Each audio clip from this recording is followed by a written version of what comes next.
something. Drop down and give me something. That's Men Behaving Badly, my favourite track to date from Chedu Araka, forwarded to us by Katie Noon from BBC Introducing in Humberside.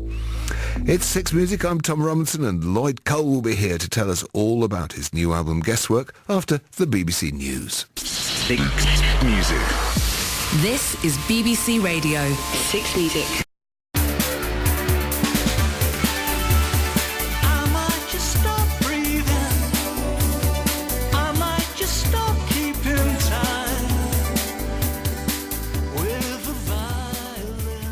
You listen to BBC Radio 6 Music. It's Tom Robinson here. We just heard Are You Ready to Be Heartbroken by Lloyd Cole and the Commotions from 1984.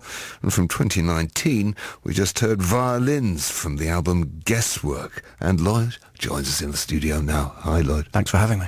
It's great to see you again.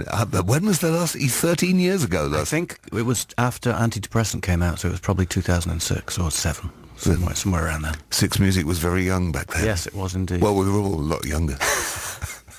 We certainly were. So I'd love hearing that again. I mean, how long is it since you actually listened to the record of Heartbroken? I don't ever listen. Sometimes I get a little surprised when we're rehearsing right now for a tour, and Neil's got all these charts for the songs, and he'll say, what happened to this bit? I was like, I didn't even remember that bit existed. I've been playing it this way live for the last 15 years. So no, I don't listen to my own music unless I have to relearn a song. But you must still get surprised by when you go into a party or something and somebody thinks they'll be clever and play one of your records. I mean, that happens to everybody, surely. No, of course, you hear it. And generally speaking, it's lovely to hear the very few songs that I'm embarrassed by. Oh, you're a lucky man.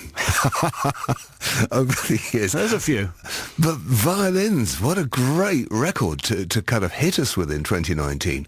I love this kind of almost painting texture. It's almost like oil painting with the soundscapes that you're creating with this album. And they draw you in. And you're listening to the textures, you're kind of looking at the beautiful colours, and you suddenly realise it's singing about a missile coming through the window of a car and a mother and child going up in a ball of flame. It's dark. I suppose so. I think that type of juxtaposition of ideas has always excited me. The colours, I just wanted to try and make a record that sounds like what I like to listen to these days. That's so interesting because it changes all the time. I find my taste... Of course, yeah. I mean... And that's why I like it so much, because my own musical tastes have changed enormously since 1978. Absolutely. I mean, I used to listen almost entirely to rock and pop music when I was in my 20s. And I listen to very little rock music now. If it comes on, if something comes on, The Clash or AC/DC, I still love it. I just don't ever put it on in the house. Whereas if I'm listening to music... I'll be listening to, I don't know, modern classical or pop. I'm more attracted to the extremes. At home, have you got teenagers at home? Not anymore. We did last year, but the last teenager has flown the nest. So you don't get that exposure to kind of what's going on out there? My oldest son is a musician, and he still sends me texts and say, listen to this or whatever. So... I'm still getting messages, but I can go an entire year without hearing anything new. And if I'm creating at that time, I'm quite happy. I'm still recovering from making this record, so I still haven't got to the point where I want to start consuming music again. Hopefully on tour I'll be able to listen to something. Let's listen to another track from this record, because you and I have heard it, but the listeners haven't. It's called Guesswork. I'm totally struck by the song Night Sweats. That in itself, for an LGBT man of my generation, Night Sweats was always a sinister thing because of the whole AIDS crisis. Right. But it draws you in and kind of smacks you a bit around the face. Can you give us a way into this song? No, I just think you just have to dive in. I was an alcohol enthusiast for many years. And then making this record, I realized that I'd gone beyond that. And it was not a happy realization. And since then I've been working on it, and it's ongoing.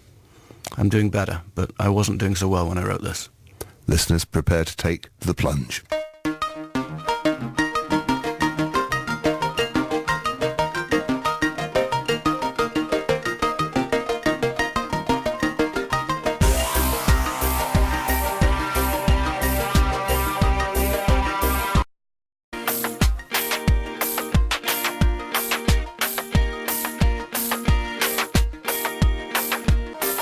from Lloyd Cole's new album, Guesswork, released this year. That's the extraordinary epic Night Sweats. Everything in moderation. To hell with that. That's beautifully textured on there. And those strings on there, where do they come from? They come from the same place as the strings on my first solo record. They're from a synthesizer by Kurzweil. Kurzweil always seemed to make the nicest sounding strings and pianos. The only thing on this album that was recorded with a microphone is my voice. That's amazing. Everything else is either through an amp or into the console. There's no acoustic instruments at all. Where did you record it? Mostly in my attic, or Neil and Blair and I, actually the three original members of the Commotions. This is the first record that the three of us have been on together. Neil was in Toronto, Blair was in Glasgow, and we exchanged files remotely, and we would talk on Skype or FaceTime, and I would say, yeah, that's about right, but maybe a bit more this way, a bit more that way. The only thing I told Neil for this track was I wanted something like Carlos Alomar playing on The Idiot. Yeah. I think he did pretty well. He did a great job on that. Yeah. But then whoever did the mixing for you and got that to kind of all blend and work as a texture also did pretty good. Yeah, Olaf Opel in Berlin. He mixed standards as well, the last record. Did you sit over him while he did it, or you just send it off and trust him? No, I was in Berlin for 2 weeks. It was great fun. It was very cold, but it was a wonderful 2 weeks. It was actually at the end of those 2 weeks that I got home, and I had to get a new driver's license, and I looked at the state I was in the photograph, and I thought, that's enough of that. I'm going to have to address things. It was very taxing making this record. Yeah, I can imagine. So the thing, though, is that the listening public often think when they hear the word I in a song that it's necessarily autobiographical. Of course, yeah. And most songwriters go, hold on, you can't call David Byrne a psycho killer just because he's singing, of course, yeah. Or Life During Wartime or whatever. One puts oneself in situations. Exactly. I think the trick is a bit like method acting. You find a character, and then you find something in your own experience to try and put yourself in a similar frame of mind to that person in order to be able to find how to have the voice. Some songs are closer to being the actual author, and some songs are a long way away from it. I guess, though, there's even the ones that are a long way away have an aspect of the author in there, an aspect to their personality that's finding life in there. I think there's even when we try very hard to use the character's voice, we still have our own idea of what's beautiful and what's clever and what's funny, and therefore we put our stamp on. We have a voice. I mean, I tried many times in the past to try and make records that people wouldn't think sounded like Lloyd Cole records, and they all ended up, people just said, it's just you. So I no longer worry about that. And in fact, I think it's good to know that you have established a voice, because you can do what you want. You don't need to worry about plagiarism. You can just say, I'm going to try and do something like that, and it's not going to turn out like that. It's going to still be you. Exactly. When the Beatles covered Smokey Robinson, they were trying their best to sound like Tamla Motown, but it was actually a million miles away, but it was in some ways even better. Exactly. There's a great quote by Sterling Morrison where he said, we were just trying to sound like the Beatles. I think he might have been joking a little bit. Yeah, I think he might have been joking just a little bit. You're listening to Six Music. It's Tom Robinson here talking to Lloyd Cole. And last Sunday on Now Playing at Six Music, we suddenly got a tweet out of the blue from you picking a song from Sparks as your favourite from the Mail Brothers. That, I would say, Number One in Heaven, the number one song in heaven from the album, Number One in Heaven, there's quite a big influence on violins. I mean, the boom-booms, the syndromes. And David Bates, my old friend, the old A&R man, when he heard the record, he says, please take off those horrible syndromes. I was like, no, they're part of the whole thing. And sideways references are fun. You hear those syndromes and they have connotations. Absolutely. Yeah. There was any time there's a little quote from something that you have in common with the audience, It's always just that little tipping of the wing. I remember way back in, kind of in our day, in the late 70s or early 80s, the Police had a little quote from Dave D, Dozy, Beaky, Mick and Titch with, and only somebody who'd lived through the 60s would have spotted that. But Sting had lived through the 60s, and, those of us who also were children of the 50s also Yeah, spotted. they can be fun. They can be fun. The guitar solo in Rip It Up is still lovely. Boredom. Is it? Yeah, my favourite song's entitled Boredom, and then he goes, doo, doo, doo, doo. Edwin does the guitar solo from Boredom as the guitar solo in Rip It Up. Wow. Yeah. You missed that one. I did miss that one, but I'm going back to check. Right, we're moving smartly along because you've gone biblical on us in a way when I come down from the mountain. Well, apparently, I mean, I don't know if it's 100% true, but I read a few years ago that when Leonard Cohen went back on tour for maybe the last, 12, 15 years of his life, it was because he was broke. He had gone to a Buddhist monastery, not for the first time, to try and conquer lust. It sounds like a joke, but it's actually, I think it is true. And the last time that he did that, not sure if he actually conquered lust, but when he got home, the house was empty, the money was all gone, and his wife had gone off with his manager. And I just thought, that's a pretty nice premise for starting a song. And obviously I mix a bit of Moses in with it, but that's the basic starting point for when I came down from the mountain. We're going to come down from the mountain right after this. Six Music. I'm Neil Gaiman, and I'm inviting you to take a closer look at some of the musical influences on my life and on my work and on my attitude.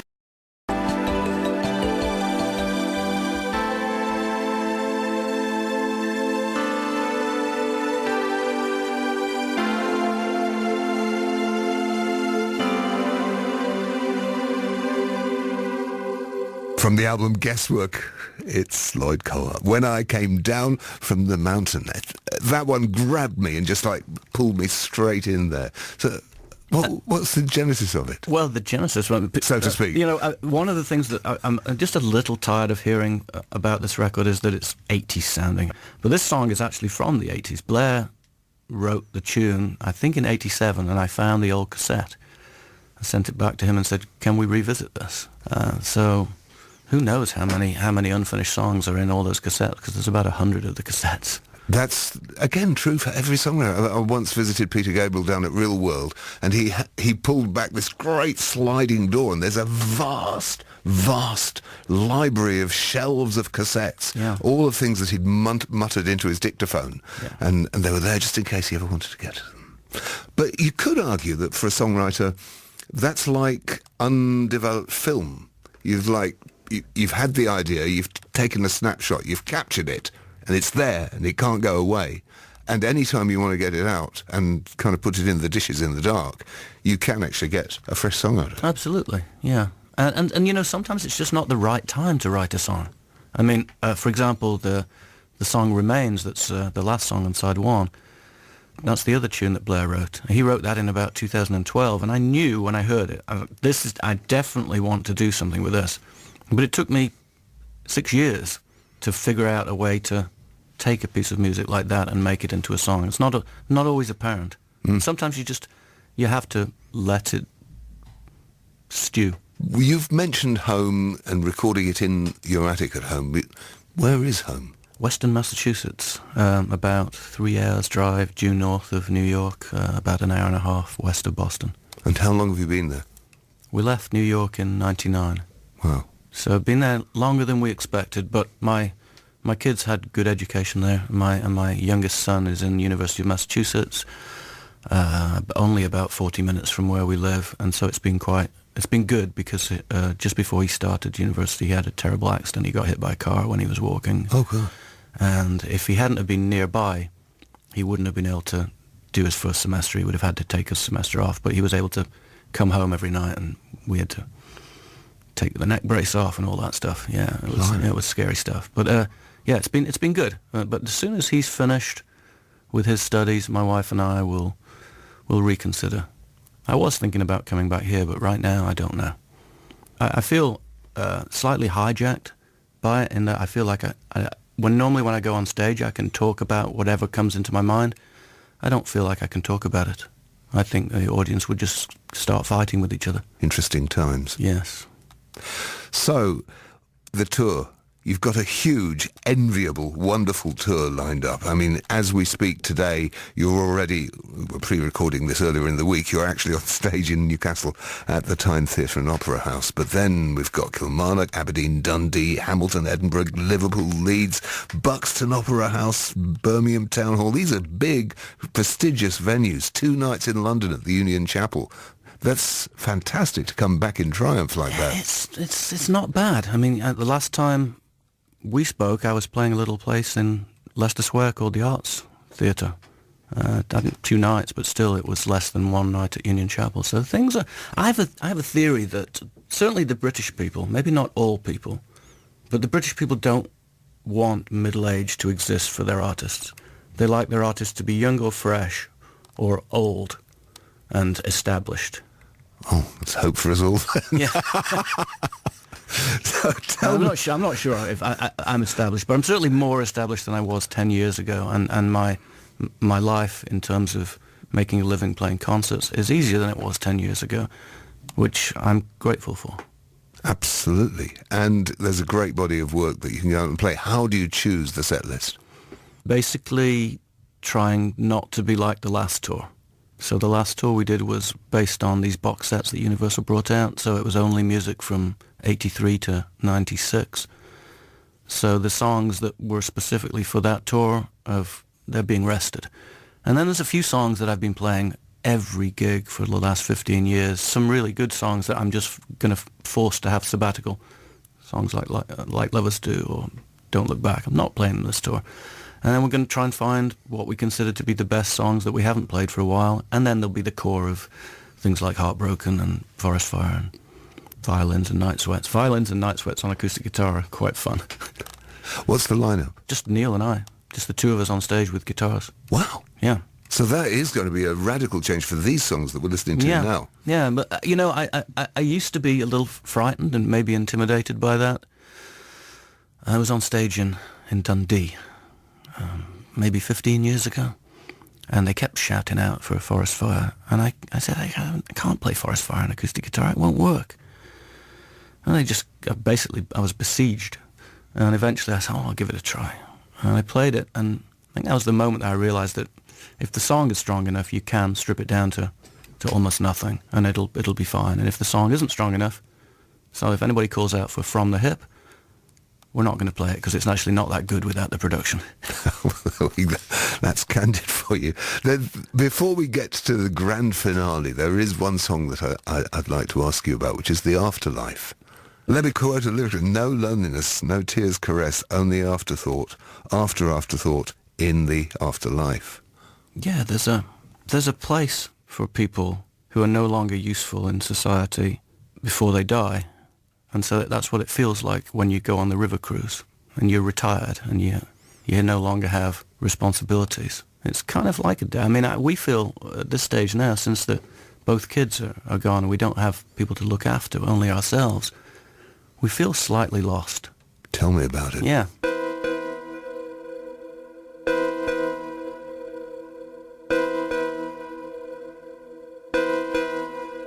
In the afterlife, in the afternoon, wafer thin after mince.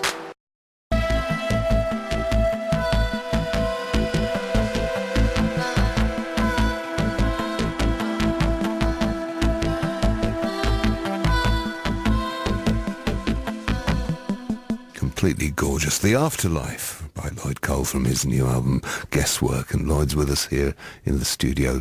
So who's playing on that? Myself, Blair and Neil. And I think of the tracks that I wrote the music, that's the only one that the 3 of us all have significant input on. This tour takes you down to November. We're ending up in Ireland. I mean, it's just wonderful to see how many dates you've got right the way across. We fly straight to New Zealand. From after Ireland, we go to France, and then straight to New Zealand, straight to Australia. We're working all the way till Christmas. I've got January off, and then over to the west coast of America in February. Is that going to be tough on your wife? Or does she come with you? She will be home looking after the web shop, and the house that we live in is rather old. I think if we ever left it, it would fall down.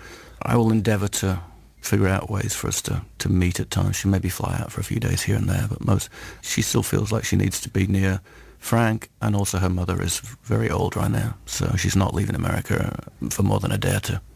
But was that a problem in previous decades when, there was offers of work that you had your kids at home and you didn't want to be parted from home for too long? The last 20 years, that's been my job, and that's what they've been used to. That's what feeds them. Dad's either home or he's gone. And when he's gone, sometimes it's for a couple of months. So you finally get back home early spring next year? January, I think I'm going to be home most of January, but then once the touring starts again in February, I think it's going to go at least until June.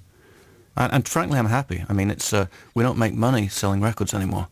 We need to be doing concerts. And the flexibility of a duo lineup, though, must take a lot of pressure off, not having to have all that kind of circus. The infrastructure is nice. And also having somebody as good as Neil with me. He's intense and he's very keen to make the best possible arrangements. So we've been up in Glasgow, sitting around in an apartment for the last week, working out the arrangements. And as the tour goes on, I think we've got 22 that Neil and I can play together right now, and about 10 I'll play. So there'll probably be 30 songs in Newcastle, but by the time we get to Ireland, we'll probably have about 40 we can play, and by the time we get to Australia, it'll probably be 50. We won't play them all every night, but it means we don't have to play exactly the same set each night. And that, of course, gives people a massive incentive to come back on multiple nights. I hope so. To hear the other songs. I want to finish with the opening track on the album, which seems really important that you've chosen a really epic length song to open the album rather than kind of an easy, sort of teasy way in. And as with all of these songs, it's quite dense and it's a little bit opaque, and you can actually hear multiple potential meanings in what's going on in the lyric. I would hope that most of my songs are like that. My feeling is that your understanding of my song, whoever you are, is necessarily correct. I try very hard in my old age to be as far away from didactic as possible. I have no message, and I have no interest in telling people how to live their lives. And the over-under is two ideas coming together, one of which was called The Over-Under and the other of which was going to be called Guesswork, and so it's sort of the title track. And it's it's just the usual Samuel Beckett thing about uncertainty. It's been a complete pleasure catching up with you after all this time. Thanks so much for having me. Let's not leave it 13 years next time. Anytime, I'm ready. You bet. Cheers.